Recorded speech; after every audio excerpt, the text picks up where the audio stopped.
જંગલ હતું. તેમાં બે મિત્રો રહેતા હતા. તેમાં એક દિવસ દાવાનળ આવી તો ખૂબ જ આગ ફાટી નીકળી.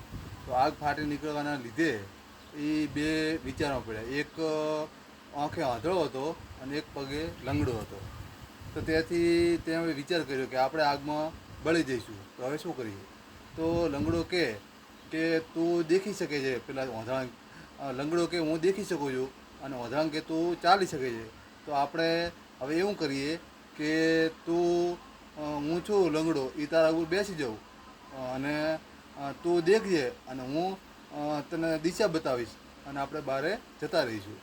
તો એવું કર્યું તો બે બારા નીકળી ગયા. પણ થોડો સમય થયો અને બે લડવા લાગ્યા. લંગડો કે હું કે જો મારે આંખો ના હોત તો તું કે કેવી રીતે બચી શકો? અને પેલો ઓંધળો કે મારે જો પગ ના હોત તો તું કેવી રીતે બચી શકો? તો બે લડવા લાગ્યા.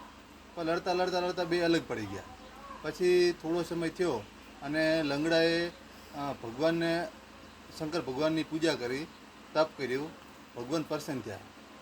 પછી ભગવાન પ્રસન્ન થયા કે મોગે તે આપી દઉં.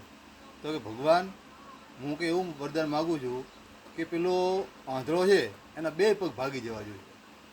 તો પછી એવું થાય છે તો ભગવાન કે બીજું વરદાન માગ કે ના, એના બે પગ ભાગી નાખો. તો પછી એના બે પગ ભગવાન ભાગી નાખે છે. પછી એવું થાય છે કે જે ઓલા બે પગ ઓંધળાના ભાગી જાય છે એ તપસ્યા શંકર ભગવાનની કરે છે અને ખૂબ તપસ્યા કરે છે. શંકર ભગવાન પ્રસન્ન થાય છે. શંકર ભગવાનને પ્રસન્ન થાય છે એટલે કે મગ વરદાન માગે તે આપો. તો એ જે આંધળો હોય છે એ એવું કહે છે કે પેલો લંગડો છે એની બે આંખો ફૂટી જવી જોઈએ એવું વરદાન આપો. તો કે એવું વરદાન નહીં, બીજું કંઈક સારું માગ. કે ના, એની બે આંખો ફૂટી જવી જોઈએ. તો પછી બે આંખો ફૂટી જાય છે અને એક આ બાજુ પેલો તરફડીને મરી જાય છે અને આ બાજુ પેલો પણ તરફડીને મરી જાય છે. બે મિત્ર તરફડીને મરી જાય છે.